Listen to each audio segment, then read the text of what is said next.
SIR প্রক্রিয়ায় বিধানসভার বিধায়ক জাকির হোসেনের নাম নেই। মুর্শিদাবাদের রঘুনাথগঞ্জের বিধায়ক জাকির হোসেন, তার নাম নেই নির্বাচন কমিশনারের চূড়ান্ত ভোটার তালিকায়।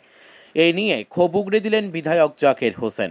বিধায়ক জাকির হোসেন বলে, এই নিয়ে আদালতের প্রতি আমার পূর্ণ আস্থা আছে এবং তার ওপরই ভরসা রাখব।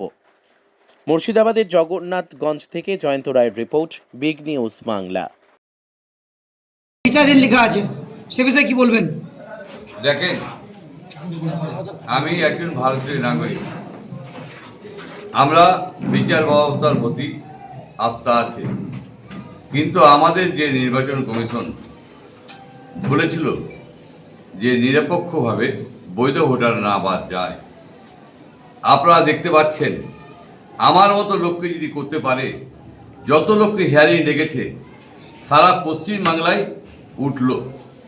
মুর্শিদাবাদ মানুষ, হিন্দু মুসলমান সকলকেই তারা একটা লক্ষ্য করলো না। একটা মানুষ যাদের পাসপোর্ট আছে, যাদের সার্টিফিকেট আছে, সেই মানুষগুলোকে অন্তত 80% অন্তত নির্বাচন কমিশনে ওঠা উচিত ছিল, কিন্তু সেই না করে একটি লোকেরও নাম ওঠায়নি। আমরা তার তীব্র বিরোধিতা করছি। আমরা চাই যে বিচার ব্যবস্থার প্রতি আস্থা আছে, বিচার ব্যবস্থায় বাদ দেওয়ার জন্যে নির্বাচন কমিশনের বিরুদ্ধে ব্যবস্থা নাও।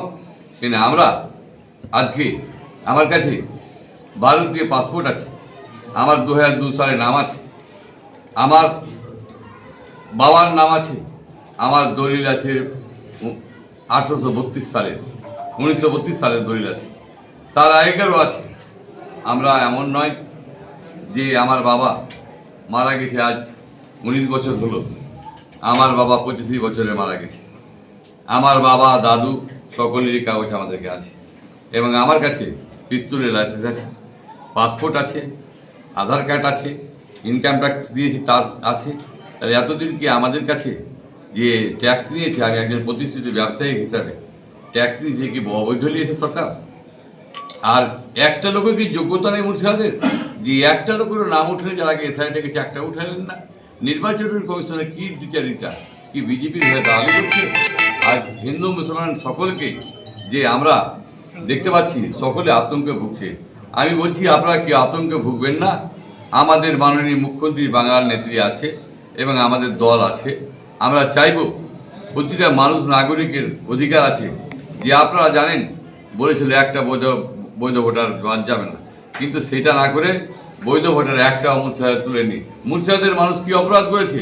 11,00,000 লোককে যে একটা লোকের নাম যোগ্য মনে করেনি, তাহলে মুর্শিদাবাদের মানুষকে মানুষই মনে করে না। আমরা কি কিন্তু এই বিজেপির যারা লোক আছে দালাল, তারা সবসময় বলছে রোহিঙ্গা কোথায় খুঁজে পেল আপনারা বলুন? আমরা দেখেছি যে মুর্শিদাবাদের মানুষের প্রতি সবসময় টার্গেট বিভিন্নভাবে করছে। এটা কেন করা হচ্ছে? আমরা কি ভারতীয় নয়? একটা ভারতীয় নাগরিকের সুপ্রিম কোর্ট বলেছে একজন যদি 10 জন যদি লোক থাকে আর দাগিয়ে একজন ভালো লোক থাকে, তাকে সঙ্গে পাস করে দেওয়া হয়। তো নির্বাচন কমিশন কি চোখে দেখতে পাইনি যে আমাদের যাদের পাসপোর্ট আছে, যাদের সার্টিফিকেট আছে, যাদের বৈধ ভোটার, সেই নামটিকে অন্তত যেটা সন্দেহ ছিল সেটি যদি ছিলে দিত?